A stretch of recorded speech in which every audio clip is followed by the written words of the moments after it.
ایک شور اٹھا اور وہ کسی چیز سے یوں ٹکرائی کہ گر گئی۔ دوپٹہ ہٹایا، حواس بحال ہوئے تو سمجھ میں آیا کہ وہ سڑک پر کار کے آگے بیٹھی ہے۔ کار سے باہر نکلا گھبرایا ڈرائیور اسے صحیح سلامت دیکھ کے شیر ہو گیا۔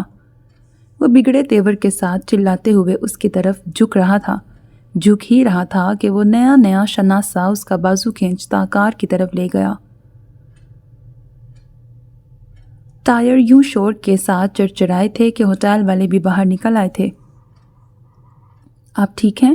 کسی نے پوچھا اور وہ کانوں میں ہو رہی سائیں پہ قابو پانے کی کوشش کرتی کھڑی ہوئی، اور اس دوران 2-4 آہیں بھی منہ سے پھسل گئیں۔ جانے کہاں ضرب لگی تھی۔ وہ ہاتھ جھٹکتی سڑک سے ہٹ کے کار سے دور کھڑی ہوئی اور ہاتھوں کو دیکھا جو دھول سے اٹے تھے۔ وہ ڈرائیور سے بات کر رہا تھا مگر اسے یوں لگا جیسے وہ اسے زبردستی اندر بٹھا رہا ہو۔ کچھ دیر میں کار آگے چل پڑی اور جو 2-4 افراد اکٹھے ہوئے تھے وہ بھی چھٹ گئے۔ اس نے گرد آلود ہاتھ کرتے سے رگڑے اور تبھی ہتھیلی کو جیب میں کسی چیز کا احساس ہوا۔ اس نے جھٹ ہاتھ جیب میں ڈالا اور پرچی نکالی۔ ایسے جائیں گی آپ گھر؟ لہجہ طنزیہ ہرگز نہیں تھا مگر یہ الفاظ اس کے علاوہ اور ہو بھی کیا سکتے تھے۔ نہ چاہتے ہوئے بھی اس نے شاکی نظروں سے اسے گھورا۔ آپ اندر ہاتھ دھو لیں۔ اس نے اپنے ہاتھوں کو دیکھا، انہیں واقعی صفائی کی ضرورت تھی۔ وہ واپس اسی ہوٹل میں گئے۔ اب کی بار اس نے کرسی سنبھالی اور سبیل سیدھا واش بیسن کے پاس پہنچی۔ ہاتھ دھو کر واپس آئی اور اس کے سامنے کرسی پہ بیٹھ گئی۔ اتنا تو وہ جان گئی تھی، بنا مدد اس کا گھر پہنچنا مشکل ہے۔ یہ میرے گھر کا ایڈریس نہیں ہے مگر اس کے آس پاس ہی میں رہتی ہوں۔ سبیل نے جیب سے نکال کر پرچی میز پر رکھی۔ اوپن یونیورسٹی سے ان کی کتابیں اسی قریبی دیہات کے پتے پر آتی تھیں۔ ڈاک خانے سے تمیز چاچا کو فون آتا اور وہ خود جا کر لے آتے تھے۔ اس نے اوک ہاؤس کے آس پاس جانے پہچانے چہروں کے علاوہ کبھی کوئی اجنبی یعنی ڈاکیا تک نہیں دیکھا تھا۔ وہ پرچی ان کی کتابوں کے پارسل پر چسپاں پرنٹ شدہ پتہ تھا جو کھینچ کے نکالنے کے بعد ان دونوں میں سے کسی نے اس کتاب میں رکھ دیا تھا جو طاق سے گری تھی۔ اس نے ایک ہاتھ میں پرچہ لے کر دیکھا اور دوسرے ہاتھ میں فون لیا، پھر پرچی میز پر رکھ کے فون میں کچھ لکھنے لگا۔ چلیں۔ وہ فون میں دیکھتا ہی کھڑا ہو گیا۔ وہ اس کے لیے رکے بنا باہر کی سمت چل پڑا تھا۔ اس نے بھی اس کے پیچھے بھاگنا چاہا مگر تازہ سڑک اور کار سے ٹکرایا وجود احتجاج کرنے لگا، سو رفتار دھیمی رہی۔ جیپ میں خاموشی تھی۔ 4 سو بتدریج اندھیرا پھیل رہا تھا۔ اب اس پر تکان بھی سوار ہو رہی تھی۔ جیپ کی رفتار تیز تھی۔ اس نے اسپیڈو میٹر دیکھنے کی ناکام کوشش کی کہ 70 سے زیادہ تو نہیں، مانو جرمانہ اسے اپنی جیب سے بھرنا تھا۔ میں اتنی دور آ گئی تھی۔ سفر ختم ہونے کا نام نہیں لے رہا تھا۔ جانے کتنی دیر بعد جیپ پکی سڑک چھوڑ کے کچے راستے کی طرف مڑ گئی۔ ہچکولے اب زیادہ محسوس ہو رہے تھے، حالانکہ وہی راستہ تھا جس پر خوشی وہ ٹیمپو میں سوار تھی، مگر اب جوش اور جذبات کا فرق تھا۔ اس طرف اچانک سبیل نے دائیں جانب کی پگڈنڈی کی طرف اشارہ کیا جو اوپر ٹیلے کی طرف جا رہی تھی۔ اس نے رفتار کم کی اور سامنے گوگل میپ میں دیکھا وہ گاؤں خاصا آگے تھا جو اس پرچی پر لکھا تھا۔ میرا گھر اس گاؤں میں نہیں، وہاں اوپر ہے۔ اس نے ہاتھ سے اشارہ کیا۔ اس نے دیکھنے کی کوشش کی مگر گھر کہیں دکھائی نہیں دیا۔ پھر بھی اس نے جیپ سبیل کے بتائے کچے راستے پر ڈال دی۔ جیپ اونچائی کی طرف محو سفر تھی اور راستہ بہت خراب مگر صاف تھا کہ یہ کچا راستہ آمد و رفت کے لیے استعمال ہوتا ہے۔ وہ اسٹیئرنگ وہیل سنبھالنے کے ساتھ گرد و پیش کا جائزہ بھی لے رہا تھا۔ کچھ دیر بعد گیٹ اور اس کے دونوں جانب لگی کانٹے دار تاریں نظر آئیں۔ اس سے پہلے ہی بڑا سا تختہ استادہ تھا جس پر نجی املاک کتے سے ہوشیار آگے بڑھنا منع ہے جیسے احکامات اور معلومات انگریزی میں درج تھیں۔ سب کا سامنا کرنے کے خیال سے سبیل کا دل تیزی سے دھڑکنے لگا۔ ویرانے میں انجن کی آواز تھی یا برسوں یہاں رہنے کا تجربہ؟ جیرو کاکا گیٹ سے دور تھے، پھر بھی دیکھے بنا ہی وہ گیٹ کی سمت دوڑے کہ وہ بیگم عنایت جہاں کی گاڑی اور اس کی آواز تک پہچانتے تھے۔ بگیرا بھی بھونکنے لگا تھا۔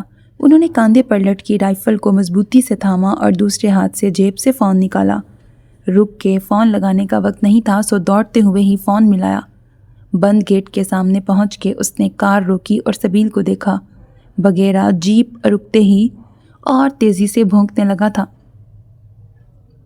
یہاں جیرو کاکا ہوتے تھے، مطلب ہیں، یہ ان کا ڈاگی بغیرہ ہے۔ لگے ہاتھ اس نے کتے کی اس بد اخلاقی پر اس کا تعارف بھی کروا دیا۔ اس نے آتے جاتے وقت کبھی گیٹ کو یوں بنا چوکیدار کے نہیں دیکھا تھا۔ وہ باہر نکلا۔ جیرو کاکا کا فون دوسری جانب سنا جا رہا تھا۔ اندھیرا پھیل گیا تھا مگر وہ انہیں پہچان سکتے تھے۔ جیپ کی ہیڈ لائٹس بھی جل رہی تھیں۔ کوئی جیپ ہے اور ڈرائیور بھی۔ سبیل بھی اس کے پیچھے باہر آئی۔ بی بی جی ساتھ ہیں۔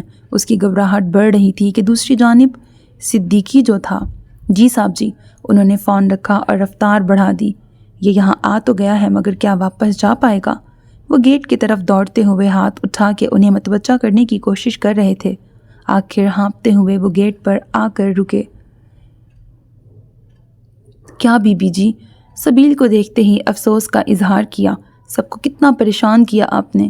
سوری۔ اس کے چہرے پر ندامت پھیل گئی۔ انہوں نے مخصوص آواز نکال کر بغیرہ کو چپ کروایا۔ میں چلتا ہوں۔ وہ جیب سے چابی نکال کر قفل کھولنے لگے تو اس نے کہا، یہاں تک آئے ہیں تو اوپر تک چھوڑ دیجئے، لمبا رستہ ہے اور بی بی جی کو عادت نہیں ہے۔ گیٹ کے پٹ پورے کھولتے ہوئے جیرو کاکا نے مشورہ دیا۔ اس نے سبیل کو دیکھا جس کا چہرہ جیرو کاکا کی تائید کر رہا تھا۔ کچھ کہے بغیر اس نے دروازہ کھول کے ڈرائیونگ نشست سنبھال لی۔ سبیل بھی بیٹھ گئی۔ جیسے ہی جیپ گیٹ سے اندر داخل ہو کے آگے بڑھی انہوں نے دوبارہ قفل لگا دیا۔ آپ لوگ روز اتنی اوپر سے نیچے آتے جاتے ہیں؟ تیز ہواؤں کے ہمراہ کچے راستے پر دھڑ دھڑ کے شور کے ساتھ آگے بڑھ رہی جیپ کو سنبھالتے ہوئے اس نے حیرت سے پوچھا۔ روز کوئی نیچے نہیں جاتا۔ اس کا جواب بڑا بے ساختہ تھا۔ 2-3 دن میں تمیز چاچا مارکیٹ کا ایک چکر لگاتے ہیں بس۔ آپ کالج نہیں جاتی؟ اس کا دل کیا پوچھے مگر وہ خاموش رہا۔ صفا کو سب سے پہلے جیپ کی آواز سنائی دی تھی اور وہ تیزی سے باہر دوڑی۔ کیا ہوا؟ اس کے پیچھے تھکے سے تمیز الدین بھی گئے۔ اللہ کرے سبیل ہی ہو۔ وہاں مخصوص گاڑیاں ہی آتی تھیں۔ پھر بھی دور سے ایک نئی سواری کو دیکھ کے اس نے دل سے دعا کی۔ پورچ کی بتیاں جل اٹھی تھیں۔ گیٹ کے اس طرف ہیولے سے دکھائی دیے اور ساری بہادری ہوا ہو گئی۔ اس کی جگہ شرمندگی نے لے لی کہ اس نے سب کو پریشان کیا تھا۔ وہ اس پتھروں والی عمارت کو دلچسپی سے دیکھ رہا تھا۔ گیٹ کے ایک جانب دیوار پر لکڑی کے تختے پر انگریزی میں اوک ہاؤس لکھا تھا۔ تختہ اپنے کہنا ہونے کی گواہی خود دے رہا تھا۔ گیٹ میں دونوں جانب بڑے بڑے سے پتھر تھے۔ تمیز الدین نے آگے آ کے گیٹ کھول دیا تھا۔ صفا پورچ میں ہی کھڑی تھی۔ اسے صحیح سلامت دیکھتے ہی بے اختیار آنسو امٹ آئے۔ جیپ اندر داخل ہو کے رکی اور وہ تیر کی طرح باہر نکل کے پورچ کی سمت دوڑی۔ اس بہادری کے بعد اب دل بھر آیا تھا۔ سوری، وہ روتی صفا کے گلے لگ گئی۔ لیکن دیکھو میں جا کے صحیح سلامت واپس بھی آ گئی، پھر بھی سوری۔ اونچے سے دروازے کی چوکھٹ میں نمودار ہوئی دادی کو دیکھتے ہی اس کی زبان بند ہو گئی۔ اپنی کامیابی اور ان کے خوف کے غلط ثابت ہونے پر ان سے کہنے کے لیے ترتیب دیے سارے جملے ذہن سے محو ہو گئے۔ وہ صفا کو چھوڑ کے ان کے پاس آئی مگر دادی اسے نہیں، سامنے تمیز الدین سے بات کر رہے اجنبی کو دیکھ رہی تھیں۔ کس کے ساتھ آئی ہو؟ ان کی آواز میں ارتعاش تھا۔ اس نے پلٹ کے جیپ کے پاس کھڑے شخص کو دیکھا اور اسے خیال آیا کہ اس نے نام بھی نہیں پوچھا تھا۔ راستے میں مل گئے تھے اور پھر یہ اس نے جیب سے وہ پرچی نکالی، اس کی وجہ سے گھر تک پہنچایا ہے۔ صفا نے آگے آ کے اس کے ہاتھ سے پرچی لی۔ اس نے پھر دادی کو دیکھا۔ اچانک سب بھول کے وہ ان سے معافی مانگنا چاہتی تھی۔ وہ شکل سے برسوں کی بیمار اور بے انتہا نڈھال لگ رہی تھیں۔ دادی میں اندر جاؤ، انہوں نے سپاٹ لہجے میں کہا اور صفا کو دیکھا۔ اسے اندر لے جاؤ۔ صفا نے اس کا ہاتھ پکڑ کے گھسیٹا۔ دادی خفا ہو گئی ہیں۔ اس نے گردن گھما کے انہیں دیکھنے کی کوشش کی۔ ہاں انہیں تو شادیانے بجانے چاہیے تمہارے سلامت واپس آ جانے پہ۔ صفا نے دانت پیسے۔ ویسے سچ تو یہی ہے کہ میں ٹھیک ٹھاک واپس آ گئی ہوں، وہ منمنائی۔ صفا کے ابرو تن گئے۔ اس کی آنکھیں بھیگی تھیں مگر تیور بدل گئے تھے۔ میرا مطلب ہے تم سب پریشان ہوئے، اس کا احساس ہے مجھے، میں شرمندہ بھی ہوں، مگر ایمانداری سے کہو میں جو کہتی تھی کر دکھایا نا، اس نے جتاتے انداز میں کہا اور صفا سے تائید کی امید بھی لگائی۔ ابھی کچھ دیر میں نواب بیگم آئیں گی نا تو انہیں کہنا یہ سب۔ انہیں کس نے خبر دی؟ اس نے کمر پہ ہاتھ رکھا۔ اف، انہیں بتانے کی کیا ضرورت تھی؟ یہ خلاف توقع بات اسے بالکل اچھی نہیں لگی۔ اپنی شکل سدھارو پہلے، دھول مٹی سے اٹی ہے، پھر بات کرتے ہیں، میں اس بندے کو دیکھوں ذرا۔ وہ اسے کہتی پھر پورچ کی سمت جانے لگی۔ مجھے بھی شکریہ کہنا ہے۔ وہ بھی اس کے پیچھے جانے لگی تھی کہ سامنے شیشے میں خود کو دیکھ کے رک گئی۔ ہیں یہ کیا؟ اس نے چہرے اور بالوں پہ ہاتھ پھیرا۔ تیز ہواؤں اور گرد و غبار نے حشر کر دیا تھا۔ باہر تمیز الدین نے فون پر جیرو کاکا کی بات سن کے فون رکھا اور سامنے کھڑے نوجوان کو دیکھا جو جانے کے لیے پر تول رہا تھا۔ اندر چلیے، منہ ہاتھ دھوئیں، چائے کی طلب تو ہو رہی ہوگی، آئیے۔ وہ اسے پیچھے آنے کا اشارہ کرتے آگے بڑھے۔ طوفان شدید ہو یا بارش شروع ہو جائے، اس سے پہلے مجھے ہائی وے تک پہنچنا ہے۔ وہ اپنی جگہ سے ہلا تک نہیں۔ ہمیں شکریہ کے طور پر مہمان نوازی کا موقع تو دیجیے۔ ان کے لہجے میں وہ خلوص اور اپنائیت تھی کہ اسے انکار کرنا مناسب نہیں لگا۔ تمیز الدین اس نرمی کے پیچھے مالکوں کی دہشت چھپانے میں کامیاب رہے تھے۔ وہ کہہ نہیں سکتے تھے کہ جب تک وہ یہاں پہنچ نہیں جاتے تم بھی قیدی ہو۔ صفا پورچ میں دادی کے پاس رک گئی تھی۔ جب وہ دونوں ادھر آنے لگے تو وہ چونکیں۔ سبیل بیٹا ان کی جیپ کے آگے آ گئی تھی۔ پھر یہ ڈاک خانے کی پرچی پر پتہ دیکھ کر اسے یہاں لے آئے ہیں۔ اس نے دادی کو سلام کیا۔ وعلیکم السلام، انہوں نے جواب دیا۔ صفا بیٹا مہمان کے لیے چائے وغیرہ کا انتظام کرو۔ بیٹی کو مخاطب کرنے کے بعد وہ اس کی سمت پلٹے۔ آپ اندر آئیے۔ صفا ان سے پہلے اندر چلی گئی۔ سبیل آئینے کے سامنے کھڑی بالوں میں اٹکے تن کے تلاش کر رہی تھی۔ سنو، وہ اس کی بات منہ میں ہی رہ گئی کہ عقب میں قدموں کی آواز پر ان دونوں نے دروازے کی طرف دیکھا۔ دادی اور تمیز الدین کے ساتھ وہ بھی ہال میں آ چکا تھا۔ تم اوپر جاؤ، دادی نے اسے حکم دیا۔ اس وقت اپنی غلطی اور باقی سب کی پریشانی نے اسے خاموش رہنے پہ مجبور کیا تھا۔ وہ چپ چاپ زینے کی طرف چلی گئی اور صفا باورچی خانے میں۔ آپ آئیے۔ تمیز الدین اسے لیے اکلوتے خالی کمرے کی طرف بڑھے۔ میر عثمان عموماً اذان کے بعد گھر آتے تھے۔ آج جب وہ خوابگاہ میں داخل ہوئے تو وہاں کسی کی موجودگی کے آثار نہ پا کے کچھ حیران اور زیادہ مطمئن ہوئے کہ انہیں کچھ وقت تنہا مل سکے گا۔ اکثر تو اذان کی واپسی کے باوجود خوابگاہ خالی ملتی تھی کہ وہ کبھی غسل خانے میں ہوتیں، کبھی اپنی واک ان وارڈروب میں، کبھی بالکنی میں، تو کبھی منسلک کتب خانہ یا دفتر میں۔ وہ کہیں بھی ہوتیں، آرائشی میز پہ دھری دستی گھڑی ان کی موجودگی کا اعلان کر دیتی تھی۔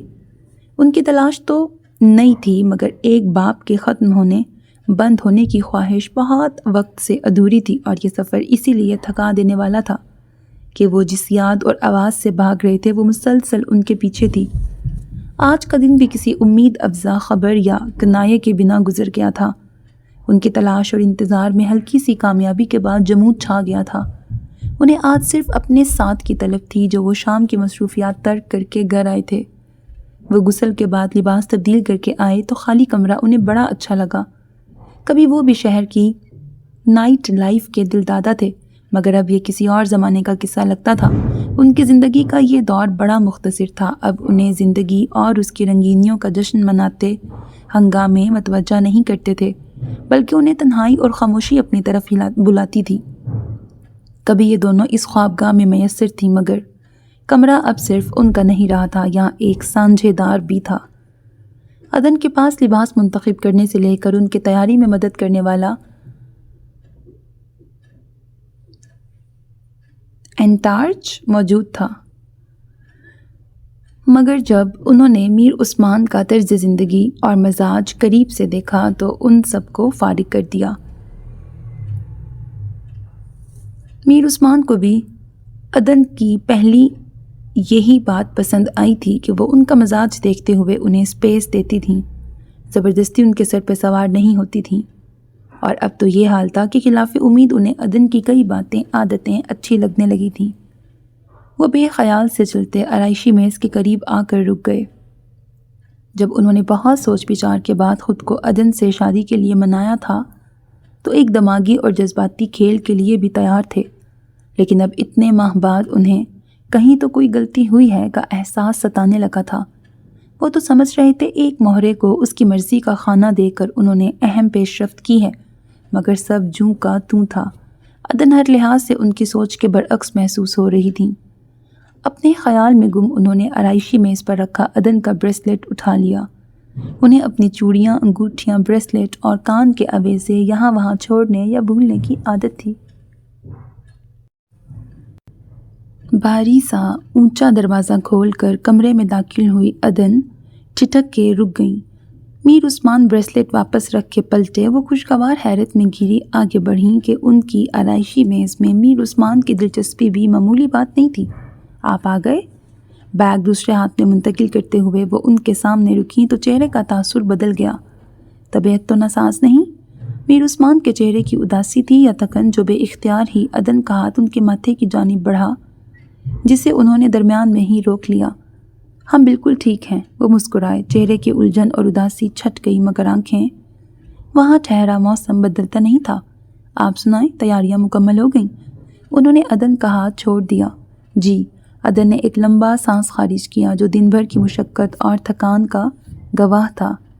میر عثمان نے اپنے حلقہ احباب میں خدمت خلق اور فنون و لطیفہ کے میدان میں اہم کارکردگی سر انجام دینے والے کئی افراد اور ان کے ادارے دیکھے تھے۔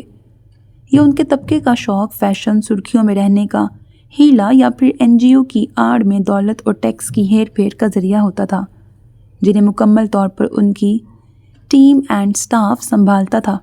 وہ صرف اہم موقعوں پر ذرائع ابلاغ کی موجودگی میں متحرک نظر آتے اور پھر اگلے دن ہر جگہ ہر خبر کی شہ سرخی ان کے نام ہوتی۔ پہل ان کے نزدیک عدن کا ادارہ بھی اسی نہج پر معمور تھا، تاہم حیرت انگیز طور پر عدن سنجیدگی اور قدرے جنون سے اپنا کام کرتی تھیں۔ شادی کے بعد وہ انہیں دن رات واقعی محنت کرتے دیکھ رہے تھے۔ ان کا ادارہ ٹیکسٹائل اور فیشن انڈسٹری میں نایاب ہو چکے یا اپنا مقام کھو چکے قدیم ہینڈ لوم، ہینڈ کرافٹ اور دیگر فنون کو زندہ رکھنے، انہیں مقبول کرنے کے لیے کوشاں تھا۔ وہ خود بھی ہمیشہ وہی زیب تن کرتی تھیں جسے پروموٹ کر رہی تھیں۔ اس وقت بھی ان کا ہلکا آسمانی دوپٹہ اور کرتا آسام کے میگھلا آرٹ کا نمونہ تھا۔ یہ الگ بات کہ میر عثمان کسی آرٹ کا نام جانتے تھے نہ انہیں کپڑے کی پہچان تھی۔ آپ تھک گئی ہیں؟ میر عثمان نے کہا۔ بہت، اب بس سو جانے کی خواہش ہے۔ عدن نے بالوں میں ہاتھ پھیرا۔ کل کا دن بھی بہت بزی اور ہیکٹک ہوگا۔ ہم شاور لے کے چینج کر لیں پھر نیچے چلتے ہیں۔ میر عثمان نے سر کو خفیف سی جنبش دی اور وہ دوسرے کمرے میں چلی گئیں۔ اگر 9 بجے سے پہلے بیگم عنایت جہاں آ جاتیں تو 9 بجے سب ساتھ میں عشاء کے لیے میز پر موجود ہوتے، اور اگر وہ اس وقت تک گھر نہ پہنچتیں تو ان کا انتظار نہیں کیا جاتا تھا۔ جس رات کسی کو کہیں جانا ہوتا تو وہ پہلے ہی ثروت خاتون کو مطلع کر دیتا تھا۔ وہ کچھ سوچتے ہوئے انٹرکام کی طرف بڑھے کہ انتظار کے بجائے اب انہیں خود ایسا کچھ کرنا تھا جو انہیں نتائج دیتا۔ کچھ دیر بعد عدن آرام دہ لباس زیب تن کیے خوابگاہ میں واپس آئیں تو میر عثمان کو وہاں نہ پا کر نظر خود بخود بیلکنی کی سمت اٹھ گئی۔ ان میں کمرے کا طویل فاصلہ عبور کر کے بیلکنی جانے کی توانائی نہیں تھی، بلکہ وہ تو تام گاہ بھی نہیں جانا چاہتی تھیں، مگر کوٹھی خیاباں کے اصول توڑنا بھی انہیں پسند نہیں تھا۔ یہ ان کی اس گھر، اس خاندان کا حصہ بننے کی جان توڑ کوشش تھی۔ عثمان، شاز ہی وہ اس طرح پکارتی تھیں۔ اس اونچی صدا پر بیلکنی سے بھی ویسی ہی بلند آواز آئی، ادھر آ جائیں عدن۔ ان 3 لفظوں نے ان کے قدموں میں نئی جان پھونک دی۔ اوہ! بیلکنی کا منظر دیکھتے ہی تھکی بجھی آنکھوں میں جگنو بھر گئے۔ میر عثمان کرسی پہ بیٹھے تھے اور سامنے میز پر کھانا چنا گیا تھا۔ اتنے سے وقت میں ان جیسے انسان کے لیے یہ کوئی مشکل کام نہیں تھا کہ ان کے ایک اشارے کے منتظر 20 ملازم تھے۔ اس وقت اہم یہ تھا کہ میر عثمان نے یہ اشارہ دیا تھا ان کے لیے۔ آپ تھکی ہیں اور اس سچویشن میں نیچے جانے کا تکلف اور تکلیف دونوں فضول ہے۔ انہوں نے اپنے مقابل رکھی کرسی کی طرف اشارہ کیا۔ Thank you. انہوں نے دل سنبھالنے کے ساتھ کرسی سنبھالی۔ آپ ہمیں اسپوائل کر رہے ہیں، وہ دلکشی سے مسکرائیں۔ اتنے عرصے میں یہ پہلی عنایت تھی جو معمول سے ہٹ کے تھی۔ عدن حسن میں یکتا تھیں اور اس وقت اندر سے پھوٹی مسرت نے وہ انوکھی روشنی بخشی کہ میر عثمان چاہتے ہوئے بھی ان سے نظر ہٹا نہیں پائے۔ دھلا سا کسی بھی مصنوعی سامان آرائش سے پاک گلابی چہرہ، چمکتی سرمئی آنکھیں، ہلکے سے نم بال، میز پہ تھر تھرا رہی موم بتیوں کا رقص عدن کے رخساروں پر نارنجی روشنی میں سائے بنا رہا تھا۔ عدن نے میز پہ پھیلے لوازمات سے سر اٹھا کے انہیں دیکھا اور وہ دل میں اس حسین صورت کے معترف ہوتے ہوئے مسکرا دیے۔ ان کی مسکراہٹ میں اس حسن پر مکمل استحقاق اور دسترس کا خوشگوار سا احساس اور ناز بھی شامل تھا۔ اب دیر نہ کریں، انہوں نے ہاتھ اٹھا کے کھانا شروع کرنے کا اشارہ کیا۔ آپ کو جلد سونا بھی ہے۔ عدن انہیں کیا کہتی کہ اب وہ ساری رات بھی یہاں بیٹھی رہ سکتی تھیں۔ جانے میر عثمان علی خان جال بچھا رہے تھے یا کسی کے بچھائے جال میں پھنستے جا رہے تھے۔ اس نے نہا کر کپڑے تبدیل کیے، سڑک پر گرنے سے ہو رہے درد کے لیے ٹیبلٹ لی اور پھر مغرب کی نماز پڑھ کے دبے پیر کمرے سے نکل کے راہداری میں آئی۔ یہاں کا سیاہ اور سفید فرش چوکور ٹکڑوں میں اس طرح بچھا تھا کہ کنارے پر سیاہ اور سفید مربعوں کی قطار سے ایک دلکش نقش بنتا تھا۔ زینے کے دونوں جانب کمرے تھے، ایک بند رہتا تھا، ایک ان کے زیر استعمال تھا۔ پیچھے کی کھڑکیاں بھی بند رہتی تھیں، مگر کھڑکیوں کے اوپر پرانے طرز کے روشن دان تھے جن کے شیشے یہاں اندھیرا نہیں ہونے دیتے تھے۔ اس نے زینے اترنے کے بجائے لکڑی کے جنگلے سے نیچے جھانکا جہاں سے مکمل ہال دکھائی دیتا تھا۔ ہال خالی تھا، مہمان کو اس کے علاوہ اور کہیں نہیں بٹھایا جا سکتا تھا۔ کہاں لے گئے؟ کیا چلے گئے ہیں؟ اسے دوسرا خیال ذرا اچھا نہیں لگا اور وہ ساری احتیاط بھول کے عادتاً دھڑ دھڑ زینے اترنے لگی۔ اسی وقت زینے کے پیچھے بنے کمرے سے تمیز الدین کے ساتھ وہ بھی باہر نکلا۔ سبیل کا حلیہ بدل گیا تھا۔ سیاہ اور سرخ لباس میں اس کا گلابی سراپا زیادہ نمایاں اور دلکش تھا۔ اس نے گیلے بال کیچر میں یوں قید کیے تھے کہ وہ پھسل کے چہرے پر نہ آئیں، مگر پشت پہ کھلے بکھرے تھے جو اس نے دوپٹے میں چھپانے کی ناکام کوشش کی تھی۔ آئیے، تمیز الدین اسے صوفے کی جانب لے جا رہے تھے۔ اسے شکریہ ادا کرنا تھا مگر وہ باورچی خانے میں آ گئی جہاں صفا ٹرے سجا رہی تھی۔ دادی کہاں ہیں؟ کمرے میں۔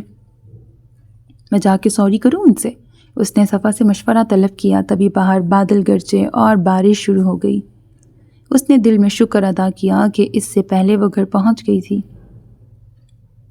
انہیں فی الحال تنہا چھوڑ دو، تمہیں سلامت دیکھ کے ان کی تسلی ہو گئی ہے۔ اس نے بسکٹ اٹھایا جسے صفا نے واپس لے کے ٹرے میں رکھ دیا، ساتھ لازمی والا گورا بھی تھا۔ مجھے بھی بھوک لگی ہے، اس نے دہائی دی۔ پہلے اپنے محسن کا خیال رکھو، پہلے اپنے محسن کا خیال کرو۔ صفا نے ٹرے اٹھائی، وہ بھی اس کے پیچھے ہال میں چلی آئی کہ شکریہ ادا کرنا تھا۔ صفا نے ٹرے تپائی پر رکھی۔ آپا کو بھی بلا لو، تمیز الدین نے صفا سے کہا اور وہ اس کی طرف دیکھے بنا انہیں بلانے کے لیے کمرے کی طرف بڑھ گئی۔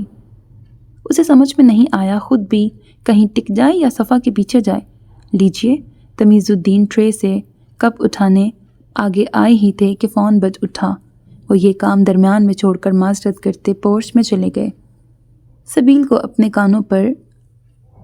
اپنے کاندھوں پر مہمان نوازی کا بوجھ محسوس ہوا اور اس نے تمیز الدین کا واپس رکھا کپ اٹھا کے اس کی طرف بڑھایا، جس نے خاموشی سے کپ لے لیا۔ مجھے پہلے کہنے کا موقع نہیں ملا۔ وہ یوں ہی کھڑی، نظریں ٹرے پہ جمائے، ہاتھ ایک دوسرے میں الجھائے جا رہی تھی۔ تھینک یو، آپ نے ہیلپ نہ کی ہوتی تو پتہ نہیں میں کیسے گھر واپس آتی۔ آخر میں اس نے سر اٹھا کے دیکھا، وہ اسے ہی دیکھ رہا تھا۔ یہ آپ کو گھر سے نکلنے سے پہلے سوچنا چاہیے تھا۔ وہ اس وقت اسے صفا سے کم نہیں لگا کہ ایک جملے میں بولتی بند کر دی تھی۔ باہر پھر بادلوں کا شور ابھر آیا۔ آپ واپس کیسے جائیں گے؟ میرا مطلب ہے موسم خراب ہے۔ جن کے لیے سفر اہم اور لازم ہو وہ موسموں کی پرواہ نہیں کرتے، اس نے عام سے لہجے میں کہہ کے کپ سے ایک گھونٹ بھرا اور بی بی سبیل دماغ پہ زور دینے لگیں۔ کس فلم میں سنا تھا اس قسم کا ڈائلاگ؟ یہ پہلی بار تھا، ورنہ تو اس معاملے میں یادداشت بڑی تیز تھی، کبھی سوچنا نہیں پڑتا تھا۔ تھوڑا تھوڑا کپ خالی کرتے ہوئے اس نے سر اونچا کیا۔ وہ ہنوز اسی انداز میں سامنے کھڑی تھی۔ اسے نظر ملتے ہی پھر احساس میزبانی جاگ گیا۔ اس نے جھٹ ٹرے سے بسکٹ کی تشتری اٹھا کے سامنے کی۔ یہ بھی لیں؟ جیسے اسے بھوک ستا رہی تھی، اسے دوسرے کے خالی معدے کی فکر لاحق ہوئی۔ اس نے ایک گہری نظر ڈال کے خالی کپ میز پر رکھا اور وہ پانی ہو گئی۔ اسے بڑی جلدی خیال آیا تھا۔ سبیل کے چہرے پر پھیلی خفت تھی جو ترس کھا کے اس نے ہاتھ کے ساتھ نیچے میز کی سمت جا رہی تشتری سے ایک بسکٹ اٹھا لیا۔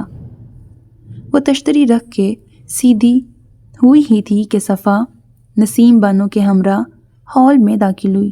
دادی اب بھی اسے مزمحل اور نڈھال لگی۔ اسے افسوس نے گھیرا۔ وہ دوسرے صوفے پر بیٹھ گئیں اور صفا اس کے بازو میں آ کے کھڑی ہو گئی۔ ان کا اس گھر اور اس کمرے میں ایک نیا مہمان دیکھنے کا پہلا موقع تھا۔ ان 5-6 افراد کے علاوہ بیگم عنایت جہاں اور ان کا معتمد خاص ہی اس کمرے کو شرف بخشتے تھے۔ تمیز الدین کمرے میں داخل ہوئے تو چند پلوں میں ہی بوجھل خاموش ہوئی فضا میں ارتعاش پیدا ہوا۔ موسم کے تیور بڑے خراب ہیں۔ وہ تیسرے صوفے پہ بیٹھ گئے۔ آج آپ یہیں قیام کیجئے، تھک بھی گئے ہوں گے، کھانا کھا کے آرام کیجئے۔ میں کھانے کی تیاری کرتی ہوں۔ یہ سنتے ہی نسیم بانو اٹھ کھڑی ہوئیں۔ انہوں نے اجنبی سے ایک لفظ نہیں کہا تھا، اس وقت ان کے دل و دماغ ٹھکانے پر نہیں تھے۔ میں نے دادی کو زیادہ ہی دکھی کر دیا۔ اس کا دل اداس ہونے لگا۔ اس کا دل کیا جا کہ ان سے لپٹ جائے اور معافی مانگے، لیکن ان کا کھویا سا انداز اسے روک رہا تھا۔ میں خراب موسم اور سفر کا عادی ہوں، آپ بس مجھے اجازت دیجیے۔ اس کی آواز ایک بلند سے شور میں دب گئی جو زور آور ہوا اور تیز بارش کے ملاپ نے پیدا کیا تھا۔ سب کی نظریں پورچ کی طرف اٹھ گئیں۔ صفا نے دوڑ کے کھڑکیاں بند کیں جہاں سے بوچھاڑ اندر آ رہی تھی۔ راستہ کچا ہے اور بجلی کا انتظام بھی مناسب نہیں ہے، تمیز الدین نے کہا اور وہ پہلو بدل کے رہ گیا۔ اس نے جیب سے فون نکال کے وقت دیکھا، اسکرین پر نیٹ ورک سگنل بھی کمزور تھا۔ انہیں کہاں جانے کی جلدی ہے؟ سبیل نے سوچا۔ صفا نے اسے کوہنی مار کے متوجہ کیا اور وہاں سے چلنے کا اشارہ کیا۔ وہ اس کا فیصلہ سننا چاہتی تھی تاکہ ایک بار اور آخری بار اس کا شکریہ ادا کرے۔ صفا نے اسے جمع دیکھا تو ہاتھ پکڑ کے کھینچا۔ ہم اوپر ہیں ابا، اس نے جاتے ہوئے تمیز الدین کو مخاطب کیا۔ ان کے ساتھ اس نے بھی ان کی طرف دیکھا جو زینے چڑھ رہی تھیں۔ اب شروع سے آخر تک ایک چھوٹی سی ڈیٹیل چھپائے بنا بتاؤ سب مجھے۔ صفا پلنگ پر پیر اوپر کیے اس کے سامنے بیٹھ گئی۔ اور اسپیشلی یہ بندہ، اس نے انگلی فرش کی سمت کی جس کا مقصد نیچے موجود اجنبی کی سمت اشارہ تھا۔ کیسے ملا تمہیں؟ اور تم نے ایک اجنبی پر بھروسہ کیوں کیا، وہ بھی اتنا کہ اس کے ساتھ اکیلی گاڑی میں بیٹھ گئی؟ یہی تو مجھے ثابت کرنا تھا نا کہ دنیا اور لوگ اتنے برے بھی نہیں اور میں اپنی حفاظت خود کر سکتی ہوں۔ حفاظت ایک انجان پہ بھروسہ کر کے۔ صفا کے تیور ٹھیک نہیں تھے۔ تمہیں شروع سے سننا ہے یا نہیں؟ سبیل کے پاس اس اعتراض کا کوئی جواب نہیں تھا، لہٰذا صفا کو گھمایا۔ ہاں شروع کرو۔ تم سو گئیں، اس کے بعد وہ گروسری والی گاڑی آئی تھی اور تازہ تازہ گھر سے جانے کا پلان ذہن میں چہل قدمی کر رہا تھا، سو اس نے مجھے بھی کمرے سے نکل کر نیچے آنے پہ مجبور کیا، اور جب چاچا اور وہ ڈرائیور کچن میں گئے تو میں موقع دیکھ کے اندر چھپ گئی، ساتھ وہ ایڈریس لے کے۔ صفا نے آنکھیں مکمل وا کر کے ابرو اونچے کیے۔ وہ تو جب میں کھڑکی سے جھانک رہی تھی تب بک نیچے گری تھی اور اس میں سے وہ کاغذ، اور اگر وہ نہ گرتا تو تمہارا واپسی کا کیا پلان تھا؟ اوک ہاؤس یاد تھا نا مجھے۔ اچھا تم چپ رہ کے مجھے بولنے دو گی؟ تمہیں شروع سے آخر تک سننا ہے یا نہیں؟ صفا نے کسی طرح لب بھینچ کے سر ہلایا۔ اسے کہانیاں بننے میں مزہ آتا، سو اب بھی وہ اپنی صلاحیت بروئے کار لاتے ہوئے اسے سنا رہی تھی، اور اس کا انداز ہی کچھ ایسا تھا کہ صفا اس کی کلاس لینا بھول کے دلچسپی سے سننے لگی۔ جانے کتنی دیر بعد باہر ہو رہی بارش کے شور میں انہیں کار کی آواز تو سنائی نہیں دی، مگر ہیڈ لائٹس کی روشنی چمکی تو وہ چونکیں۔ اس کا مطلب تھا بیگم عنایت جہاں آ گئی تھیں۔ سبیل کی زبان رک گئی۔ ان سے کیا کہوں گی؟ اس نے گھبرا کے صفا کو دیکھا۔ سچ اور کیا؟ وہ پلنگ سے اتر کے کھڑکی کے پاس آئی۔ سبیل بھی اس کے پیچھے تھی۔ جیپ کے بغل میں کار روک کر اگلی نشست سے نکلے بندے کو دیکھ کے اس کی ریڑھ کی ہڈی میں سرد سی لہر دوڑ گئی۔ جانے کیا تھا اس شخص میں کہ سفید کپڑوں میں ملبوس، سیاہ سفید کھچڑی بال اور داڑھی والے ادھیڑ عمر بندے کو دیکھتے ہی ہمیشہ یہ مضطرب کرنے والی لہر محسوس ہوتی تھی۔ اس کی کبھی اس سے بات نہیں ہوئی تھی، نہ کبھی صدیقی سے سیدھا واسطہ پڑا تھا، پھر بھی اسے دیکھتے ہی وہ ایک عجیب احساس میں گھر جاتی تھی۔ وہ ہمیشہ بیگم عنایت جہاں کے ساتھ یہاں آتا تھا۔ اب بھی وہ سر پر چھاتا پھیلائے پچھلا دروازہ کھول رہا تھا۔ دروازہ کھلتے ہی چھاتا یوں آگے ہوا کہ وہ بارش میں بھیگنے لگا، اور چھاتا بیگم عنایت جہاں کو بارش سے بچا رہا تھا۔ وہ باہر نکل کر سنبھل کے قدم رکھتی پورچ کی طرف جا رہی تھیں۔ شکر تھا پورچ سے گیٹ تک زمین ٹوٹی پھوٹی صحیح پکے فرش سے ڈھکی تھی۔ چلو نہیں، جب دادی آواز دیں گی تب جائیں گے۔ سبیل نے انکار کیا۔ وہ دل میں عنایت جہاں سے کہنے والے جملے سوچ رہی تھی۔ تم رکو، مجھے تو ان کی خاطر مدارت کرنی ہے۔ صفا تیزی سے باہر نکلی۔ اسے یاد نہیں تھا کبھی انہوں نے پیش کی گئی چیزوں میں سے کسی ایک کو بھی ہاتھ لگایا ہو، مگر ہر دفعہ ان کے آگے سجی میز ضرور یاد تھی۔ اصولاً تو وہ دادی کے علاوہ کسی کو جواب دہ نہیں تھی، مگر اوک ہاؤس میں بیگم عنایت جہاں کا مقام ان کی حیثیت مالک جیسی تھی، اور سچ بھی یہی تھا جو صفا اکثر کہتی تھی کہ وہ سب ان کے ٹکڑوں پر ہی پل رہے ہیں۔ دادی کا ان کے آگے احسان مندی کے احساس سے بچھا جانا بھی ایسا غلط نہ تھا کہ اس دور میں کون کسی کے لیے اتنا کرتا ہے۔ اب بھی وہ تصور میں دیکھ رہی تھی کہ ان کو دیکھتے ہی تمیز چاچا اور دادی کے انداز ہی بدل گئے ہوں گے۔ نزاکت اور جیرو کاکا کا حال بھی ایسا ہی ہوتا تھا جیسے وہ غلام ہوں، حالانکہ اسے بیگم عنایت جہاں بڑی نفیس، مشفق اور خدا ترس خاتون لگتی تھیں، مگر سچ یہ بھی تھا کہ ان کی شخصیت خود احترام طلب کرتی تھی۔ انہیں دیکھتے ہی کسی طاقت کے ذریعے اثر سب کی گردنیں جھک جاتی تھیں، سوائے اس کے جو ان کے روب میں آنے کے بجائے ان کا خلوص محسوس کرنے کی کوشش کرتی تھی۔ جب بہت دیر ہو گئی دادی کی آواز نہیں آئی تو اس نے آئینے میں دیکھ کر نم بالوں پر ہاتھ پھیرا، دوپٹہ ٹھیک سے اوڑھا اور سست سی چلتی باہر آئی۔ خود کو چھپاتے ہوئے اس نے نیچے دیکھا۔ اس طرح یہ سبیل بی بی کو گھر لائے ہیں۔ تمیز الدین کی آواز تکریم سے بھری تھی۔ اس اجنبی سے ابتدائی سوال جواب کے بعد شاید انہوں نے ان دونوں کے ملنے اور پھر گھر تک آنے کی ردات سنائی تھی۔ ہم بہت شکر گزار ہیں اور اس موسم میں ایک تکلیف دہ سفر کے لیے معذرت خواہ بھی۔ بیگم عنایت جہاں کی نرم آواز، مضبوط لہجہ اور ان کا مخصوص انداز وہ بھی مروب دکھائی دیا۔ ہماری دلی معذرت قبول کیجیے، ہمیں خوشی ہوگی اگر آپ ہمیں شرف میزبانی بخشتے ہوئے آج یہیں قیام کریں، وہ کہہ رہی تھیں، اور اسے معلوم ہو گیا سبیل نے پورے اعتماد سے سادہ انداز میں حکم دینا کہاں سے سیکھا ہے۔ بہت شکریہ، لیکن اس کی ضرورت نہیں، ذرا سی بارش ہی ہے۔ اس نے گردن موڑ کے دریچے سے باہر ایک نظر کی۔ تمیز الدین آپ کے لیے گیسٹ روم تیار کر دیں گے۔ ان کے لیے کب کسی اور کا ارادہ مرضی معنی رکھتی تھی؟ جو حکم نواب بیگم۔ انہوں نے سر خم کرتے اسے دیکھا۔ آئیے، وہ اسے ساتھ چلنے کا کہہ رہے تھے جس کے انداز میں ہچکچاہٹ در آئی تھی۔ تبھی سبیل زینے اترنے لگی۔ آواز پر سب ادھر متوجہ ہوئے۔ اس نے بھی نظر اٹھا کے دیکھا۔ چلیے، تمیز الدین نے ایک بار پھر کہا۔ میں بیگ لے لوں؟ اس نے باہر اشارہ کیا۔ صدیقی لے آئیں گے، آپ آرام کیجیے۔ ان کے منہ سے الفاظ نکلنے کی دیر تھی کہ صدیقی نے چابی کے لیے ہاتھ بڑھایا۔ وہ جزبز ہوا مگر چابی دے دی۔ آئیے، تمیز الدین نے اسے آگے چلنے کا کہا۔ اسی کمرے میں جانا تھا جہاں وہ پہلے تھا۔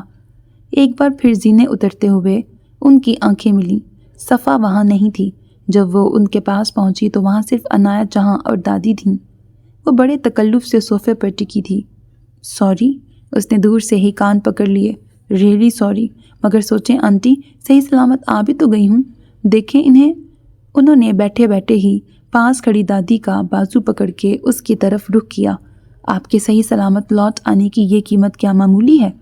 دادی پہلے سے زیادہ سفید اور نڈھال تھیں۔ انہیں دیکھ کے لگ رہا تھا اب گریں گی کہ تب۔ میرا مقصد کسی کو پریشان کرنا نہیں تھا، آپ تو سمجھیں۔ اب میں اس قابل ہوں کہ اپنا خیال رکھ سکتی ہوں۔ اتنی احتیاط جو مجھے یہ بھی بلا دے کہ میں زندہ ہوں کس کام کی؟ وہ پہلی بار ان سے بحث کر رہی تھی، اپنی بات پہ ڈٹ رہی تھی۔ انہوں نے نسیم بانو کا بازو چھوڑ دیا۔ کیا آپ یہ چاہتی ہیں آپ کو زندہ ہونے کا احساس کرانے والی آزادی دادی کو زندگی سے آزاد کر دے؟ لہجہ اب بھی محبت اور نرمی سے بھرا تھا۔ کبھی نہیں، اس نے دادی کا ہاتھ تھاما۔ دادی، میرے لیے آپ سے بڑھ کے کچھ نہیں۔ نسیم بانو کے اندر نوحہ شروع ہوا۔ اس لیے آپ یقین رکھیں میں خود کو کچھ نہیں ہونے دوں گی، اپنی حفاظت آپ کے لیے کروں گی کہ مجھ سے آپ کی سانسیں جڑی ہیں۔ آخری بات وہ بے خبری میں 16 آنے سچ کہہ گئی تھی۔ مگر اب آپ سب بھی سمجھنے کی کوشش کریں، میں ساری زندگی اوک ہاؤس تک محدود نہیں رہ سکتی۔ اس نے دادی کا ہاتھ چھوڑا اور عنایت جہاں کے پاس بیٹھ گئی۔ آپ کی فکر اور پرواہ مجھے بہت اچھی لگتی ہیں آنٹی، لیکن یہ اتنی بڑی دنیا بھی تو بری نہیں۔ صفا ٹرے لیے ہال میں آئی اور میز پہ رکھ دی۔ تمیز الدین واپس نہیں آئے تھے، نہ صدیقی۔ آپ نے دنیا دیکھی نہیں ہے، اس لیے وہ کیسی ہے آپ نہیں جانتی۔ ایسی سچویشن میں جو جانتے ہیں ان کا مشورہ ہی صائب ہوتا ہے، تو مجھے دیکھ کے خود فیصلہ کرنے دیں، سبیل نے کہا، اور عنایت جہاں کے اندر شدید زور آور طیش کی لہر اٹھی۔ وہ ذرا بھی اپنے اصل سے الگ نہیں تھی۔ تبھی صدیقی بڑا سا ڈفل بیگ لیے واپس آ گیا۔ کمرے میں پہنچا دیجیے، عنایت جہاں نے کہا اور وہ آگے بڑھ گیا۔ ہم آپ کو سلامت دیکھ کر خوش ہیں، مگر نسیم بانو کی حالت نے ہمیں حد درجے فکر مند کر دیا ہے۔ اتنے صدموں کے بعد مزید ایک صدمہ ان کے لیے جان لیوا ثابت ہو سکتا ہے، اور ہم اپنی دوست سے شرمندہ نہیں ہونا چاہتے۔ وہ نسیم بانو کو دیکھ کے اپنائیت سے کہہ رہی تھی، اور نسیم بانو ان کا پیغام سمجھ کر مزید بے حال ہو رہی تھیں۔ آپ خود دیکھیے، ان کے کہتے ہی سبیل نے دادی کو دیکھا اور ان کی غیر ہوتی حالت دیکھ کر اٹھی اور جھٹ تھام کے قریبی صوفے پر بٹھا دیا۔ دادی، آپ کیوں اس قدر پریشان ہو رہی ہیں؟ میں اب ہوں تو آپ کے سامنے۔ اس نے ان کا ہاتھ تھام کے سہلایا۔ انہوں نے زبردستی مسکرانے کی کوشش کرتے ہوئے اس کے سر پہ ہاتھ رکھا۔ صدیقی واپس آیا تو اس کے ہمراہ تمیز الدین بھی تھے۔ ہم آج ایک بہت اہم کام ملتوی کر کے یہاں آئے ہیں۔ انہوں نے حاضرین پر ایک نگاہ ڈالی۔ امید کرتے ہیں دوبارہ اس طرح کا واقعہ پیش نہیں آئے گا۔ کل صدیقی آئیں گے، تب تک مہمان کو روک رکھیے گا۔ ہم انہیں بنا انعام کے رخصت نہیں کر سکتے۔ سبیل کا دل ناز سے بھر گیا، وہ ان کے لیے اتنی اہم تھی۔ اسے اپنی ماں پر رشک آتا تھا جن کی اتنی اچھی دوست تھی۔ تھینک یو آنٹی، اس نے جوش میں ان کا بایاں ہاتھ تھام لیا۔ وہ مسکرا دیں، جانے کیا چھپانے۔ ہم امید کرتے ہیں اب آپ اپنی دادی کو پریشان کریں گی نہ ہمیں یوں سب چھوڑ کے یہاں دوڑ لگانی پڑے گی۔ اس نے زبان سے اقرار کیا نہ سر ہلایا، بلکہ بس مسکرا کے ان کا ہاتھ چھوڑ دیا۔ انہیں ماضی یاد آ گیا، کبھی ان کا کوئی قریبی بھی ایسا ہی ضدی اور ہٹ درم تھا۔ ان کے اندر تک تلخی اور تنفر بھر گیا۔ دادی نے صوفے سے اٹھنے کی کوشش کی تو عنایت جہاں نے اشارے سے انہیں بیٹھے رہنے کا کہا۔ آپ کچھ دیر مزید ٹھہریے، شاید موسم سنبھل جائے، تمیز الدین نے بڑی ہمت جمع کر کے کہا، اور اسی پل صدیقی کی تیز نظریں محسوس کر کے انہیں غلطی کا احساس بھی ہو گیا۔ ہمیں سبیل کی فکر تھی، انہیں عافیت سے گھر دیکھ لیا، ہماری تسلی ہو گئی، اب چلتے ہیں۔ ان کے انداز سے ظاہر تھا انہیں تمیز الدین کی بات بری نہیں لگی، بلکہ وہ اس فکر مندی پر منکسر ہیں۔ چلیے۔ انہوں نے سب حاضرین کو باری باری دیکھا اور پھر صدیقی سے کہا۔ وہ تیزی سے آگے ہو کے پورچ کی سمت چل پڑا۔ عنایت جہاں ان کے پیچھے تھیں، اس انداز سے ان کے پیر زمین پہ پڑتے تھے کہ ہیل کی ٹک ٹک میں بھی شاہانہ جھلک تھی۔ تمیز الدین ان دونوں کے پیچھے گئے۔ اتنا لمبا سفر محض چند جملوں کے لیے۔ صفا نے ان کے نظروں سے اوجھل ہوتے ہی کہا اور ٹرے سے بسکٹ اٹھا کے صوفے پر گر گئی۔ تمہارے پہنچتے ہی کسی نے فون نہیں کیا؟ پلٹ ہی جاتی راستے سے۔ اس نے سبیل کو دیکھا جو اسے نظر انداز کر کے دادی کے پاس آئی۔ آپ کمرے میں آرام کریں دادی، ہم دونوں آج سب دیکھ لیں گے، آپ چاہیں تو کھانا بھی وہیں پہنچا دیں گے۔ نسیم بانو اٹھنے لگیں۔ اس نے ان کا ہاتھ تھاما۔ میں چلی جاؤں گی۔ انہوں نے اسے دیکھا جو کمرے تک ہاتھ تھام کر لے جانے کو تیار تھی۔ اس کے چہرے کی اداسی اور ملال دیکھ کے بے اختیار ہی انہوں نے اس کے گال کو چھوا۔ میں ٹھیک ہوں۔ انہیں ایک دم احساس ہوا تھا کہ وہ بے خبر تو کہیں سے ذمہ دار نہیں، بلکہ یہاں سب سے زیادہ قابل رحم اور مظلوم وہی تھی۔ تم پریشان نہ ہو، بس آئندہ ایسی حماقت نہ کرنا۔ وہ ان کی بات پر مسکرا دی۔ نسیم بانو اپنے کمرے میں چلی گئیں۔ باہر سے کار کے انجن کی آواز آئی اور وہ صفا کے قریب بیٹھ گئی۔ اتنی ہلچل ساری زندگی میں نہیں دیکھی جتنی آج دیکھ لی۔ اس نے صفا کو دیکھا۔ اور پہلا مہمان بھی لے آئیں تم ساتھ۔ صفا کا لہجہ تیز تھا۔ کب تک معافی ملے گی تمہاری طرف سے؟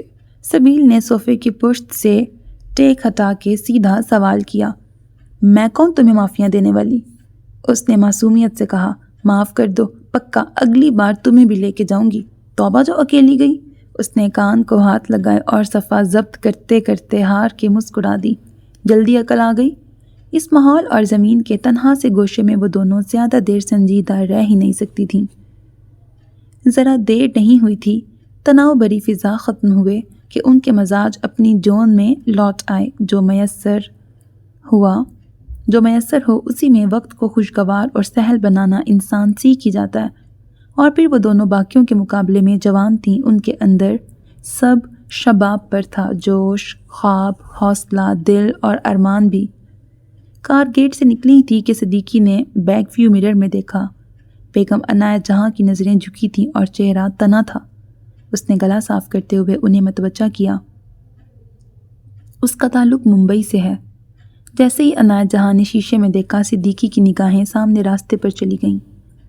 میں نے تصویر اور کچھ پیپرز آگے بھیجے ہیں، کل تک انتظار کیجیے۔ گلو باکس میں جیپ کے دستاویز،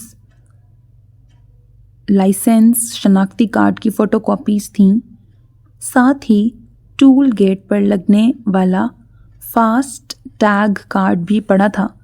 ہمیں ٹشو دیجیے۔ عنایت جہاں نے جیسے سنا ہی نہیں، ان کی نظریں پھر نیچے تھیں۔ صدیقی کو غلطی کا احساس ہوا۔ ٹشو کا ڈبہ پیچھے دیتے ہوئے انداز میں شرمندگی تھی۔ عنایت جہاں نے ٹشو کا ڈبہ گود میں رکھ کے اس سے ٹشو کھینچا اور صدیقی نے کھڑکی کا شیشہ نیچے کیا۔ اپنا بایاں ہاتھ ٹشو سے رگڑتے ہوئے وہ مسلسل ٹشو باہر پھینکتی رہیں۔ ان کے انداز میں کراہیت تھی، جیسے وہ وہاں لگا گند جلد ہٹانا چاہتی ہوں۔ کار نچلے گیٹ تک پہنچ گئی۔ کار روک کر صدیقی باہر نکلا۔ جیرو کاکا کو ہدایات دینا ضروری تھا، جو دور سے ہی کار کی روشنی دیکھ کر اپنے کٹیا کے باہر نکل آئے تھے۔ بارش کچھ ہلکی تھی مگر گھن گرج جاری تھی۔ جب تک میں نہ آ جاؤں وہ کسی قیمت پہ یہاں سے جانے نہ پائے، جو کرنا پڑے کرو۔ ویسے نزاکت بھی صبح آ جائے گا۔ جی صاحب۔ جیرو کاکا نے سلام کے انداز میں ماتھے پر ہاتھ لگایا۔ یہ ان کی یقین دہانی کا انداز تھا کہ جیسا کہہ رہے ہو ویسا ہی ہوگا۔ صدیقی واپس کار میں بیٹھا اور کھلے گیٹ سے کار باہر نکالی۔ پیچھے جیرو کاکا نے گیٹ مقفل کیا۔ ان دونوں کا کیا کیا جائے؟ دونوں سے صدیقی کی مراد نسیم بانو اور تمیز الدین تھی۔ آپ نے ریمائنڈ کروایا؟ وہ اب بھی ٹیشو سے ہاتھ رگڑ رہی تھیں۔ جی کافی ہے، اس وقت کئی اہم کام ہیں، مزید نہ الجھیں۔ جی بہتر۔ بقیہ راستہ خاموشی سے طے ہوتا رہا۔ وسط شہر میں کوٹی خیاباں اور جہاں نما کے علاوہ ان کی زیادہ تر نئی خریدی املاک شہر کے جنوب یعنی سپرنگ ویلیج میں تھی کہ شہر کا وہ حصہ پرائم میں شمار ہوتا تھا۔ وہاں شہر کے عمرہ بستے تھے یا بسنے کے خواہش مند تھے۔ ان میں سب سے نمایاں میر عثمان خان کا بنایا جدید طرز کا بنگلہ تھا۔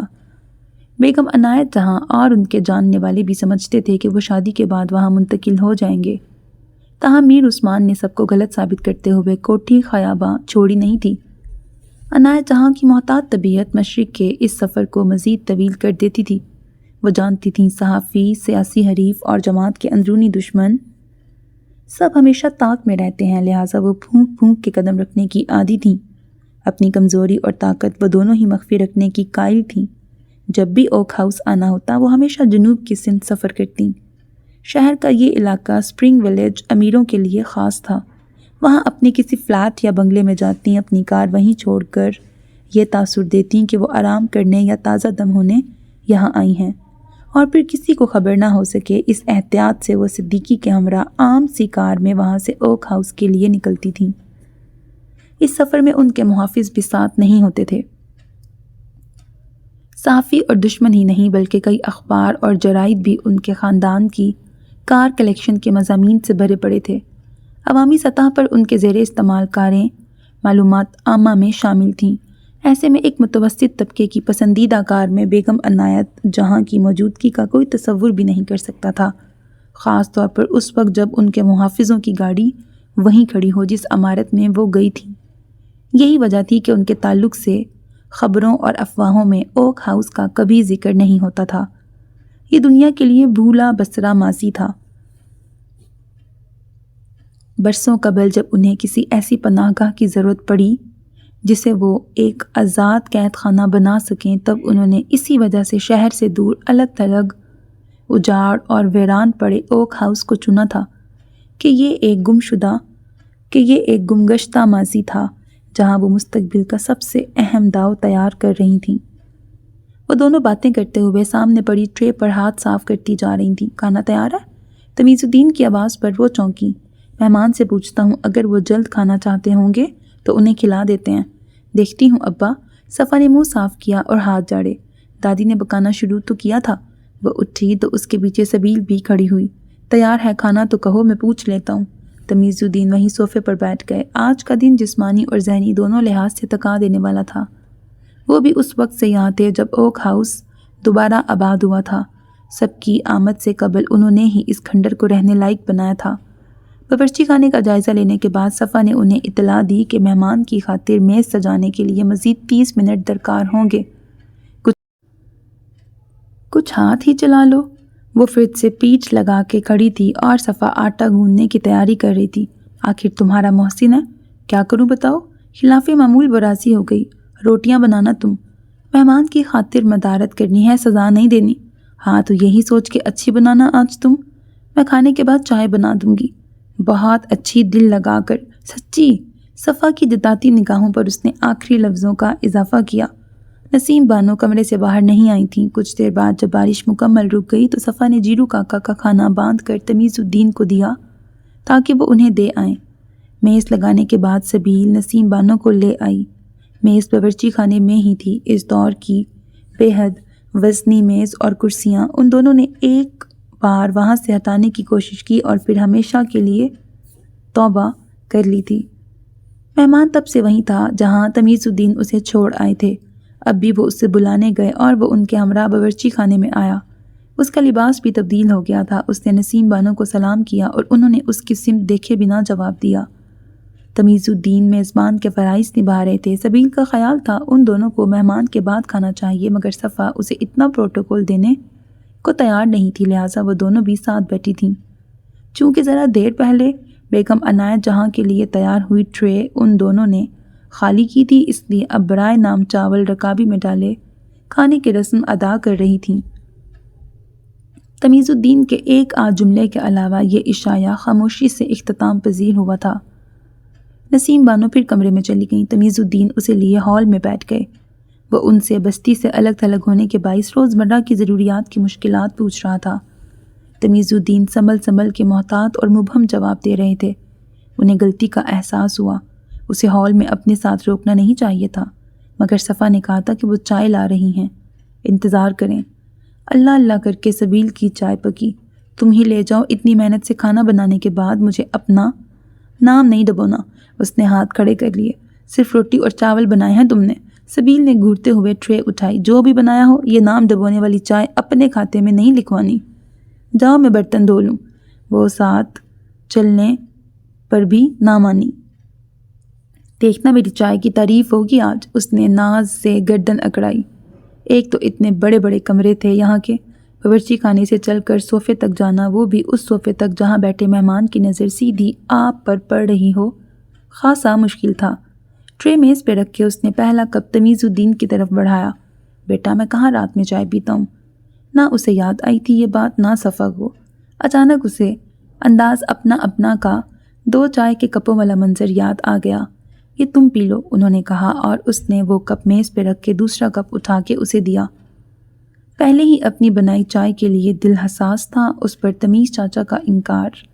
بے خیالی میں وہ اپنا کپ اٹھا کے سیدھی ہوئی اور ہاتھ اوپر اٹھایا ہی تھا کہ تمیز الدین چاچا نے تمیز یاد دلائی۔ بیٹھ کے پیو بیٹا۔ وہ خجل سی صوفے پہ بیٹھ گئی اور نظر اٹھاتے ہی پچھتائی۔ وہ عین مہمان کے سامنے تھی، سب کچھ نیا تھا۔ سامنے مہمان، وہ بطور میزبان، ہال کی یہ صورتحال اور ہاتھ میں اپنی بنائی چائے۔ اس نے ایک گھونٹ لیا اور سبیل کو دیکھا۔ اس نے بھی گڑبڑا کے کپ ہونٹوں سے لگا کے چائے اندر اتاری اور سارا ناز اڑن چھو ہو گیا۔ اس نے سبیل سے نظر ہٹائے بنا دوسرا گھونٹ لیا اور سبیل کا دل کیا اٹھ کے اس کے ہاتھ سے کپ لے۔ اپنے ہی الفاظ کان میں گونجے تھے، مہمان کی خاطر مدارت کرنی ہے، سزا نہیں دینی۔ تمیز الدین کو جمائی آئی اور آدم نے انہیں دیکھا۔ یہاں پہ آدمی ہے شاید۔ آپ جا کے آرام کریں، میں بھی چائے ختم کر کے کمرے میں جا رہا ہوں۔ جی بیٹا آپ پی لیں، میں آپ کو کمرے تک چھوڑ کے سو جاؤں گا۔ وہ وفادار اور ذمہ دار تھے۔ اس نے چائے جلدی ختم کرنے کے لیے تیزی سے چند گھونٹ بھرے، جبکہ وہ دوسری بار کپ منہ تک بھی نہیں لے جا پائی تھی۔ کیسی تھی چائے؟ دوپٹے سے ہاتھ خشک کرتی صفا نے اس کے بازو میں بیٹھے ہوئے مہمان سے پوچھا۔ آپ خود پی کے بتائیں۔ اس نے جواب کی جگہ مشورہ دیا اور ایک گھونٹ لیا۔ ادھر سبیل نے جلدی سے چائے ایک سانس میں ختم کر دی، مبادا صفا اس کے ہاتھ سے کپ لے کر پی ہی نہ لے۔ صفا نے عادتاً سوال تو داغا مگر فوراً سنبھل بھی گئی۔ وہ اجنبی تھا، ایک مہمان، وہ اس سے سبیل کی طرح بحث نہیں کر سکتی تھی، ورنہ تو زبان پر جواب کل بلا رہا تھا۔ آپ سب کا بہت شکریہ اس مہمان نوازی کے لیے، وہ تمیز الدین سے مخاطب ہوا۔ میں علل صبح یہاں سے نکل جاؤں گا، مزید نہیں ٹھہر سکتا۔ سب کام ہو گئے بیٹا؟ تمیز الدین نے اسے نظر انداز کر کے بیٹی سے پوچھا۔ جی ابا۔ تو جاؤ دونوں اوپر اپنے کمرے میں، اور اب نیچے نہیں آنا۔ سبیل کی حماقت کے بعد سب ہی پہلے سے زیادہ احتیاط پسند ہو رہے تھے۔ چلو، اس نے جھٹ کھڑے ہو کے سبیل کو دیکھا، وہ کپ ٹرے میں رکھ کے اٹھ گئی۔ یہ میں رکھ دوں گا، تم جاؤ۔ تمیز الدین انہیں وہاں سے غائب کرنا چاہتے تھے۔ وہ دونوں زینے چڑھ کے اوپر آ گئیں۔ اس نے بھی جلدی سے چائے ختم کی اور اٹھ گیا۔ تمیز الدین کا نیند سے برا حال اس سے چھپا نہیں تھا۔ حسب دستور ثروت خاتون جاگ رہی تھیں۔ وہ ان کی آمد کے بعد ہی سوتی تھیں۔ رشی آ گئے ہیں؟ انہوں نے بیٹے کا پوچھا۔ جی نہیں۔ عنایت جہاں نے کلائی پہ بندی گھڑی میں وقت دیکھا اور اسی وقت صاحبزادے کو فون ملایا۔ ہماری ایک ہی گزارش تھی کہ الیکشن تک مڈ نائٹ سے پہلے گھر آ جایا کریں۔ رشی کا یس موم سنتے ہی انہوں نے پیار سے کہا۔ ساری دنیا میں ان کی سب سے عزیز ہستی، ان کے جینے کی وجہ کیسے ہی حالات ہوں، وہ کتنی ہی پریشان یا مصروف ہوں، بیٹے کا ذکر، اس کی آواز، موجودگی، سب انہیں خوش کرتے تھے۔ جلدی پہنچیے بیٹا۔ انہوں نے کچھ دیر دوسری جانب سے بات سننے کے بعد فون رکھ دیا۔ ہم کھانا نہیں کھائیں گے، آپ سو جائیں۔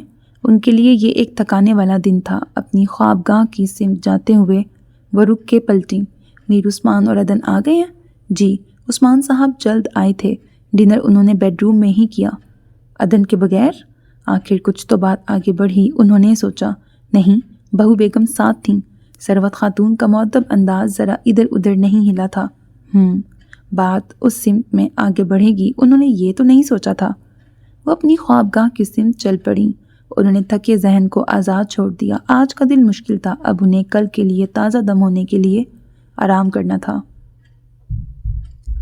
صفا سو گئی تھی، وہ بھی اس کے بازو میں لیٹی سونے کی کوشش کر رہی تھی، مگر نیند کا کہیں پتہ نہیں تھا۔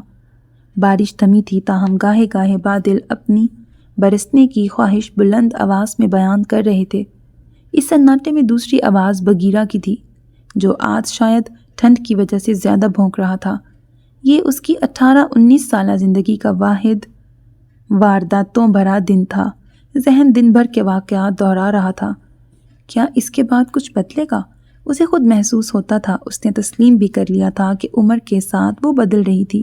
اب اس کے لیے یہ پہاڑی، چار دیواری، یہاں کا سکون، خوبصورتی اور چند چہرے کافی نہیں تھے۔ وہ اکثر خود سے الجھتی بھی تھی کہ جب صفا ایسا نہیں سوچتی تو اس کو کیا ضرورت پڑی ہے یہاں سے جانے کو، مچلنے کی، مگر یہ اس کے اختیار میں نہیں رہا تھا۔ سب سے اہم کہ اب تک یہاں محدود رہنے کی وجہ اس کے دل کو نہیں لگتی تھی۔ یہ ایسی توجہ نہیں تھی جس کی بنا اتنے برس بعد بھی وہ ڈرتے رہتے۔ ایسے جینے کا کیا فائدہ، یہ خیال اسے بار بار آتا تھا، اور ہر بار وہ اپنی دادی کو دیکھ کے خود کو بہلا لیتی تھی۔ وہ اٹھ کے بیٹھ گئی، دماغ پھر باغی ہونے لگا تھا۔ بہتر تھا وہ کچھ اوٹ پٹانگ لکھ لیتی۔ اس نے ڈائری اٹھائی اور خفیف روشنی والی بتی جلا کے کھڑکی میں آ بیٹھی۔ نیچے گیٹ کے ایک طرف سیاہ جیپ کھڑی تھی اور اندر مہمان کچھ تلاش کر رہا تھا۔ ذرا دیر کی کوشش کے بعد ناکام ہو کے اس نے اندر کی بتی بجھائی اور باہر نکل آیا۔ ہال میں جانے کے بجائے وہ جیپ کے بونٹ سے ٹک کے جیب سے فون نکال کے دیکھنے لگا۔ پورچ کی بتیاں جل رہی تھیں، ورنہ وہ اسے دیکھ نہ پاتی۔ یہ صبح یہاں سے واپس جائیں گے، اگر میں پھر سے میری توبہ، اس نے خود کو سرزنش کی۔ یہ پیارا اتفاق تھا، ہم پھر نہیں ملیں گے۔ مجھے یہ اجنبی، یہ محسن، یہ مہرباں ہمیشہ یاد رہے گا۔ وہ سوچتے ہوئے اسے غور سے دیکھ رہی تھی، جیسے یاد رکھنے کے لیے ذہن نشین کر رہی ہو۔ اوہ، میں نے نام بھی نہیں پوچھا۔ یکایک یاد آیا، وہ شاید صبح نکل جائیں، میرے جاگنے سے پہلے ہی۔ بادل زور سے گرجا اور اس نے فون سے سر اٹھا کر آسمان کو دیکھا۔ وہاں سے پلٹتے ہوئے نظر دریچے میں الجھ گئی۔ وہ ڈائری سینے سے لگائے اسے ہی دیکھ رہی تھی۔ وہ نظر ہٹاتا اس سے پہلے سبیل نے بے اختیار ہی شتابی سے ہاتھ ہلا کے اسے رکنے کا اشارہ کیا۔ بنا سوچے سمجھے یہ بڑی بے ساختہ حرکت تھی۔ پہلے اس نے ڈائری کھولی، مگر اس میں کتنا بھی بڑا لفظ دکھتی، نیچے سے دیکھنا اور سمجھنا مشکل تھا۔ ایک بار پھر اسے وہیں رکنے کا اشارہ کرتی وہ کھڑکی سے ہٹ گئی۔ وہ کچھ حیران سا اور کچھ متجسس سر اٹھائے دریچے کو دیکھتا رہا۔ ادھر ادھر تیزی سے متلاشی نظریں گھماتے ہوئے نگاہ سفید دوپٹے پر ٹھہر گئی۔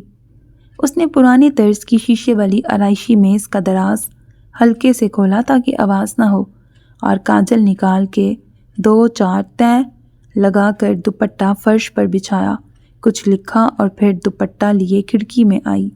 وہ ادھر ہی دیکھ رہا تھا۔ اس نے طے کیا دوپٹہ دونوں ہاتھوں میں پکڑ کے بینر کی طرح پھیلایا۔ نیچے اس کے لب ہلے اور سبیل کے چہرے پر خوشی پھیل گئی۔ اس نے انگریزی کے 3 حروف NAM اور اس کے آگے سوالیہ نشان کا مطلب درست سمجھا تھا۔ وہ دوپٹہ ہاتھ میں لیے کھڑکی میں بیٹھ گئی۔ ایک بار پھر اس کے لب ہلے۔ وہ بے آواز ہی اپنا نام بتا رہا تھا مگر اسے سمجھ میں نہ آیا۔ اس نے نفی میں سر ہلایا اور وہ ہونٹ بھینچ کے ادھر ادھر دیکھنے لگا۔ جیپ کو دیکھا، اندر رکھی چیزوں کو سوچا، ہاتھ میں دھرے فون پر نظر کی، مگر سبیل اپنی کھڑکی سے پڑھ سکے ایسا کچھ نہیں ہو سکتا تھا۔ کہیں وہ چیخ کر ہی نہ بول دیں۔ سبیل کو خدشہ لاحق ہوا۔ صفا جاگ سکتی تھی اور پھر اس کی کلاس لازمی تھی۔ اسے اپنا یہ ننھا سا کارنامہ اور دماغ لڑا کے نام پوچھنا اچھا لگ رہا تھا۔ اس کے اندر پہلی بار سب کی موجودگی میں چوری چھپے کچھ کر گزرنے والا جوش ابھرا تھا۔ یہ معمولی سا عمل بھی اس کے لیے سنسنی خیز تھا، اور اس کی ٹھنڈی ٹھہری زندگی میں اتنی سنسنی بھی بہت بڑی چیز تھی۔ کل وہ تمیز الدین سے بھی اس کا نام پوچھ سکتی تھی۔ وہ نام پوچھنے اس وقت دروازہ کھول کے نیچے اتر بھی جاتی تو کس نے دیکھنا اور روکنا تھا، مگر اس کے ذہن میں یہ خیال آیا ہی نہیں۔ تمیز الدین نے نیچے آنے سے منع کیا تھا اور اس کا مطلب تھا اب وہ دونوں صبح ہی نیچے جائیں گی۔ ان کی زندگی جس طرز پہ گزری تھی وہ ان رویوں اور معمول کی عادی تھی۔ اس نے اوپر سبیل کو دیکھا اور پھر فون جیب میں رکھ کے جیپ سے ذرا دور زمین پر جھک گیا۔ ذرا دیر بعد واپس جیپ کے پاس آیا تو ہاتھ میں اکٹھی کی کوئی چیز بونٹ پہ رکھتا جا رہا تھا۔ ہاتھ خالی ہوئے تو وہ اس کی طرف دیکھتا، پھر زمین کی طرف جھک گیا اور جھک کے وہی سب دہرایا۔ 3-4 بار ایسا کرنے کے بعد اس نے موبائل ٹارچ بونٹ پر روشن کی۔ وہاں دوپٹے کی طرح بھیگے ننھے پتھروں کی ترتیب سے انگریزی کے 4 حروف تھے، AADM۔ سبیل نے 2-3 بار وہ حروف ملا کے پڑھے اور لفظ یا نام بوجھنے کی کوشش کی۔ آدم۔ آخر اسے سمجھ میں آ گیا۔ اس نے ایک گہری مسکراہٹ کے ساتھ انگوٹھے سے تھمز اپ کا اشارہ دیا۔ آدم نے ہلکے رنگوں کے پتھر زیادہ چنے تھے۔ ایک ہلکی مسکراہٹ کے ساتھ اس نے ٹارچ بند کی اور پورچ کی سمت بڑھ گیا۔ اس کا یہ ذرا دیر کا انوکھا تامل، راز و انکشاف، محبت و نفرت، سازش و انتقام سے بھری آدم سبیل کی داستان کا آغاز تھا، اور یہ بھیگی شب اس کی پہلی گواہ تھی۔ وہ وہیں بیٹھی رہی، پھر کچھ دیر بعد ڈائری کھول کے لکھنے لگی۔ اس کی شمع آج چھوٹا سا سفیدی مائل پتھر تھی۔ سونے سے پہلے اس نے وہ سفید دوپٹہ ایسی جگہ چھپایا تھا جہاں صفا کے پہنچنے کے امکان کم تھے۔ اس نے کھڑکی سے باہر دیکھنے کی زحمت نہیں کی تھی، مگر صفا کی اچنبھے کا اظہار کرتی ناقابل فہم آواز پر سر اٹھایا۔ کیا ہوا؟ وہ ابھی تک گیا نہیں ہے؟ اور یہ نزاکت کیا کر رہا ہے وہاں؟ وہ بجلی کی تیزی سے اٹھ کے دریچے میں آئی۔ جیپ وہیں تھی، بونٹ پر ایک کنکر پتھر نہیں تھا، اور نزاکت پچھلے ٹائروں کے پاس کھڑا تھا۔ تمیز الدین کی اسکوٹر بھی جگہ پہ نہیں تھی۔ نزاکت وہاں سے ہٹا اور انہیں پنجوں کے بل بیٹھا آدم نظر آیا۔ اگلے لمحے وہ بھی کھڑا ہو گیا۔ آؤ نیچے دیکھتے ہیں۔ صفا کمرے سے باہر نکل گئی اور وہ انسنا کر کے وہیں کھڑی رہی۔ نزاکت وہاں سے ہٹ گیا تھا، مگر وہ کمر پہ ہاتھ رکھے اب بھی نیچے ٹائر کو دیکھ رہا تھا۔ چلو بھی، صفا نے دروازے سے ذرا بلند آواز دی۔ سبیل دوڑ کے اس کے ساتھ ہو لی۔ نسیم بانو باورچی خانے میں تھیں۔ ابا کہاں گئے ہیں؟ صفا نے پوچھا۔ جیرو نے فون کیا تھا، ادھر تک گئے ہیں۔ انہوں نے میز کے خالی اور جھوٹے برتن سنک میں رکھتے ہوئے کہا، تم دونوں نے منہ دھو لیا ہے تو ناشتہ کر لو۔ باقی سب نے کر لیا؟ صفا نے چائے کے لیے پتیلی چولہے پہ رکھتے ہوئے سوال کیا۔ ہاں؟ سبیل ایک کرسی سنبھال چکی تھی۔ یہ مہمان گئے کیوں نہیں؟ اس کے سوال کو صفا نے زبان دی۔ گاڑی میں کوئی خرابی ہو گئی ہے، نسیم بانو نے ہاتھ دھوتے ہوئے کہا۔ انہیں علم نہیں تھا کہ پنچر ٹائر کے علاوہ اصل مسئلہ انجن کا تھا، جس کے لیے مکینک یا گیراج ضروری تھی۔ اس کے لیے سٹپنی لگا کر نکلنا کون سا مشکل تھا؟ شاید دوپہر کا کھانا بھی بنانا پڑے۔ اس کا اشارہ آدم کی طرف تھا۔ میں گوشت نکال رہی ہوں، ناشتے اور برتن کے بعد صاف کر لو۔ وہ فریزر کھول رہی تھیں، تبھی تمیز الدین باورچی خانے کے دروازے میں نمودار ہوئے۔ نیچے ہائی وے کی سائڈ والی تاریں ٹوٹی ہیں۔ وہ نسیم بانو کو دیکھ رہے تھے، جو سنتے ہی جھٹکے سے پلٹیں۔ پتہ نہیں کل کی طوفانی ہوائیں تھیں یا کوئی جنگلی جانور وغیرہ۔ اتنے برسوں میں طوفان بھی آئے تھے اور جانور بھی۔ تاریں بھی کبھی نہ کبھی ٹوٹی تھیں۔ پھر بھی کل کی انہونی اور تازہ واردات کے بعد یہ خبر انہیں بدشگونی لگی۔ میں آدم اور نزاکت کو لے جا رہا ہوں۔ انہیں دوبارہ سیدھا کرنا لگانا دو لوگوں کا کام نہیں۔ کل ایسا شدید طوفان تو نہیں تھا، سبیل نے کہا۔ ان سب نے اس سے زیادہ تند و تیز طوفان دیکھے تھے۔ تاریں بھی تو برسوں پرانی ہو گئی ہیں، کام ختم کر کے آتے ہیں۔ وہ واپس چلے گئے۔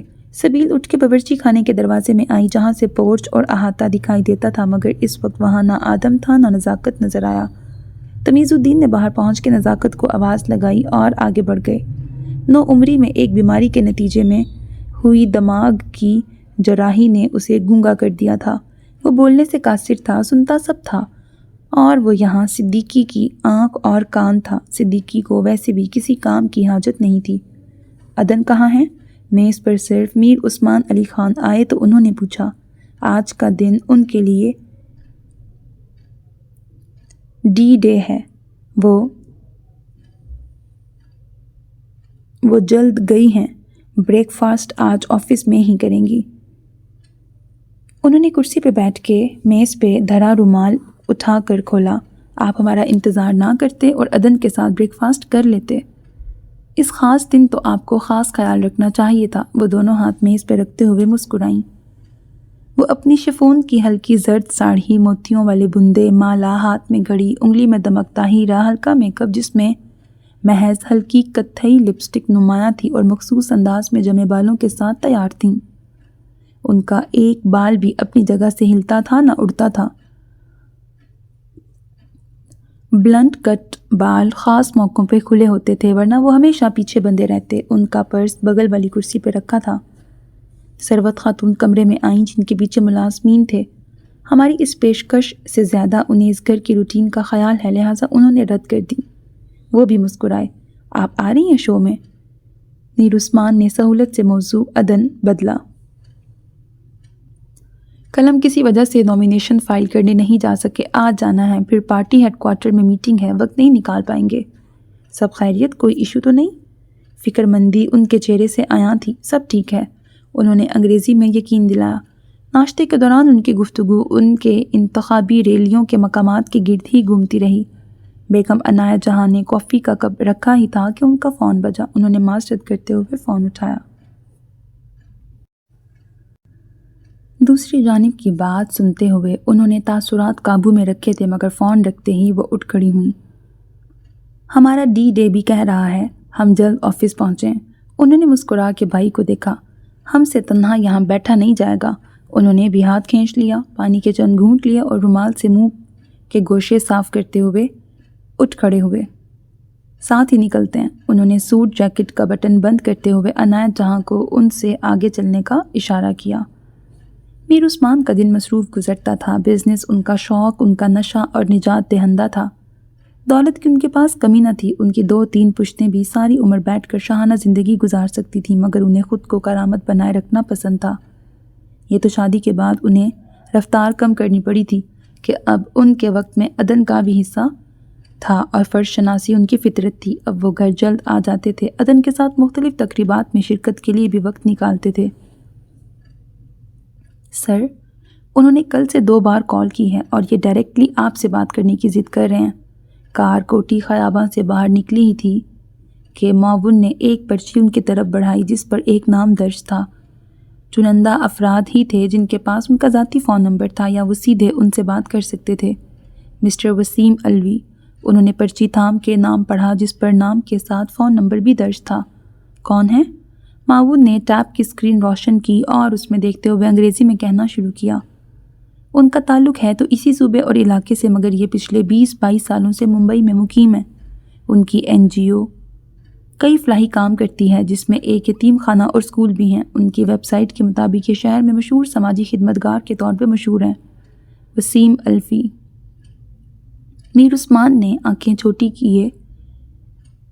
چھوٹی کیں جیسے ذہن پہ زور دے کر یاد کرنے کی کوشش کر رہے ہوں۔ نظر ان کی پرچی پر تھی۔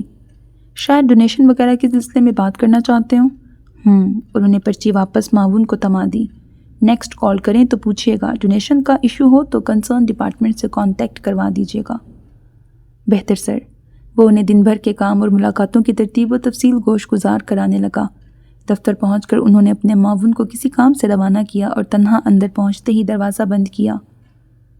ان کے دفتر کی آرائش بھی شاہانہ زبان بولتی تھی۔ اپنی بڑی سی میز کے پیچھے کرسی پہ بیٹھتے ہوئے وہ وہی نمبر ملا رہے تھے جو انہوں نے پرچی سے دیکھ کر یاد کیا تھا۔ دوسری جانب رنگ ہو رہی تھی۔ ان کی پیشانی کی لکیریں اور دل کی دھڑکنوں میں اضافہ ہوتا جا رہا تھا۔ دربان نے دروازہ کھولا۔ وہ اندر بیٹھی اور کار آگے بڑھ گئی۔ کار کا رخ ان کے دفتر کی جانب تھا۔ گیٹ سے باہر نکلتے ہی صدیقی نے جو کار چلا رہا تھا بیک ویو مرر میں انہیں دیکھا، جو سوالیہ نظروں سے اسے ہی دیکھ رہی تھیں۔ کل رات اوک ہاؤس کی روڈ سائڈ والی فینس ٹوٹ گئی ہے۔ اتنے برسوں میں یہ کبھی کبھار ہوا تھا، مگر اس وقت وہاں ایک اجنبی کی موجودگی اسے اہم بنا رہی تھی۔ بیگم عنایت جہاں کے چہرے پر ناگواری ابھری۔ یہ خراب موسم یا کوئی جانور ہو سکتا ہے یا نیچے دیہات کے شرارتی لڑکے، مگر صدیقی نے وقفہ لیا۔ پرانی ای میلز ڈیلیٹ کرتے ہوئے ایک میگزین کا ای میل نظر سے گزرا جس میں انہوں نے اوک ہاؤس پر فیچر لکھنے کے لیے اسے وزٹ کرنے کی اجازت اور اس کا پراپر ایڈریس مانگا گیا۔ لہجہ بھر رک کے انہوں نے بیک ویو مرر میں عنایت جہاں کو دیکھا جو توقع کے مطابق حیران تھیں۔ کتنا پرانا ہے ای میل؟ کچھ ہفتے پہلے کا، مگر اس کے بعد کوئی فالو اپ نہیں ہے۔ انہوں نے اچھی خبر دی۔ ہاں، مگر کسی کو اوک ہاؤس یاد آیا ہے یا یاد ہے؟ اور عنایت جہاں اتنی ہی محتاط تھیں، ان کی پیشانی شکنوں سے پر ہو گئی تھی۔ اور وہ لڑکا آدم؟ صدیقی نے پہلو بدلا۔ وہ پولیس سے بھاگ رہا ہے، یعنی فرار مجرم ہے۔ عنایت جہاں چونکی۔ So میرے عزیز listeners, this was the end of episode 2 of the novel آہے نیم کش۔ اگر میں ابھی تک کا فیڈ بیک دوں تو ابھی تو صرف 2 ایپیسوڈز ہوئی ہیں، اتنا کچھ اوپن نہیں ہوا کیونکہ مجھے لگتا ہے کہ یہ ایک لانگ ناول ہوگا اور اس میں ابھی آہستہ آہستہ بہت ساری لیئرز ہیں جو کہ اوپن ہوں گی، تو جج کرنا ابھی اس کو قبل از وقت ہوگا۔ لیکن ہاں، مجھے لگتا ہے بہت ساری ٹویسٹ اینڈ ٹرنز آنے ہیں اور بہت سارے ڈفرینٹ جانراز کو کور کرے گا یہ ناول۔ اور آسیہ رئیس خان اوبیسلی ان رائٹرز میں سے ہیں جن پر میں بلائنڈلی ٹرسٹ کر سکتی ہوں، چاہے ان کا کوئی شارٹ ناول ہو یا لانگ ناول ہو۔ I am damn sure about it کہ وہ ناول بہت اچھا ہوگا۔ نہ صرف اچھا ہوگا بلکہ آپ کو مورل لیسن بھی کچھ نہ کچھ سیکھنے کو ملے گا، with of course happy ending. So ابھی تک آپ کو یہ ناول کیسا لگ رہا ہے؟ اچھا، مجھے لگتا ہے پریزنٹ اور پاسٹ نا ساتھ ساتھ چل رہا ہے۔ میں غلط بھی ہو سکتی ہوں، لیکن مجھے ایسا لگ رہا ہے کہ پریزنٹ اور پاسٹ ہے۔ آگے جا کے ہمیں پتہ لگے گا کہ ہم نے کچھ پاسٹ کے کریکٹرز پڑھ لیے ہیں اور کچھ پریزنٹ کے ساتھ ساتھ چل رہے ہیں پیرالل میں، مے بی۔ باقی پتہ کچھ نہیں، ہم کچھ کہہ نہیں سکتے کیونکہ میں جسٹ ایک ریڈر ہوں۔ مجھے رائٹرز کی وہ بہت مزے کے ٹویسٹ اینڈ ٹرنز لے آتی ہیں۔ ہمارا ایز اے ریڈر ہمارا شاید دماغ اتنی ڈیپتھ تک نہیں جاتا، نہیں سوچ پاتا جتنا کہ تخیلاتی دماغ رائٹرز کا ہوتا ہے۔ اور اوبیسلی کچھ رائٹرز بہت اچھا لکھتے ہیں، اس میں تو کوئی ڈاؤٹ ہی نہیں ہے۔ سو آپ نے بھی اپنا فیڈ بیک دینا، یہ ناول آپ کو کیسا لگ رہا ہے، اور چینل کو سبسکرائب کرنا، ویڈیو کو لائک کرنا ہرگز نہ بھولیے گا، because that's how you can encourage me and that's the only kind of support and encouragement which I want from all of you. اللہ حافظ۔